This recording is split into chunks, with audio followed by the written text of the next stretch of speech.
Plusieurs femmes entrepreneurs de la ville de Goma ont été bénéficiaires du projet PADMPME. Mais avant de créer les petites et moyennes entreprises, elles ont d'abord été formées sur la dissémination des textes et des lois en leur faveur, car nombreuses travaillaient dans le secteur informel. Une visite guidée auprès de ces femmes entrepreneurs ayant bénéficié de l'accompagnement du projet dans la ville de Goma a eu lieu ce mardi 18 juillet 2023 par la dynamique des femmes juristes, DFJ en sigle. La descente avait comme objectif de renforcer les liens avec les journalistes et accorder l'importance aux différents projets des femmes. C'était également une occasion de comprendre les acquis du projet de réforme et de l'entrepreneuriat féminin. Les femmes entrepreneurs évoluant dans différents domaines ont réussi la visite des journalistes, occasion pour elles d'expliquer les défis et types de problèmes auxquels elles sont confrontées. Elles s'expriment ici tour à tour. Oui, on a eu beaucoup de formations et ça nous a vraiment édifié au point de vue formalisation des entreprises. Avant, je travaillais à la maison, je faisais mes travaux, mais comme la boulangerie, comme juste par passion, quoi. Et je ne pouvais pas m'imaginer que je pouvais avoir une entreprise. Merci beaucoup. Avec le projet PADMPME, avec l'appui de ONU Femmes par la DFJ, nous avons été vraiment très bénéficiaires de ces projets.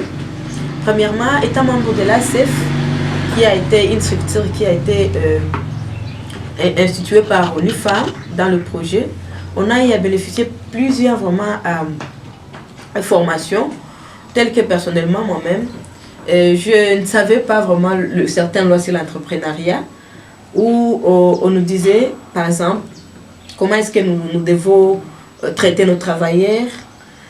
On nous parlait comment est-ce que nous, les femmes entrepreneurs, nous devons nous formaliser. J'ai participé à l'activité de la dissémination des lois en faveur de femmes entrepreneurs, accompagnée par la DFJ. Et donc, à travers cette activité aussi, il y a eu des acquis parce qu'il fallait reconnaître aussi certaines lois qui favorisent la femme entrepreneur. Il fallait d'abord que je puisse connaître et comprendre quelles sont les taxes que moi je dois payer. Et avec l'ANADEC, je parviens à connaître ces taxes. Aussi, l'ANADEC m'accompagne. En cas de tracasserie, je suis obligée d'appeler ANADEC pour venir défendre alors ma situation. Et sur le plan taxes, il y a quand même un changement et aussi je parviens aussi à payer mes taxes doublement. Avant, j'étais en train de vendre des savons. Mais après l'activité, après les différentes formations que nous avons eues, j'ai encore ouvert une autre activité. J'ai commencé notre activité et cette activité est trop rentable par rapport à ce que je faisais avant. Je suis là, je suis en train de vendre les arachides, je fais des beignets de qualité, je fais les crêpes. Et ces arachides-là, je suis en train de les emballer d'une manière différente que les autres. Je le mets dans des petites boîtes comme ça. Je trouvais que c'est très hygiénique. Tout le monde peut en consommer ça pour avoir des difficultés ou des problèmes.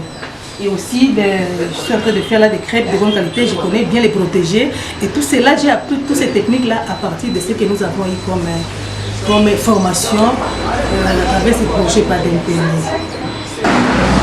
J'ai participé à la dissémination, j'ai participé aux caravanes motorisées, j'ai participé aussi aux cliniques mobiles.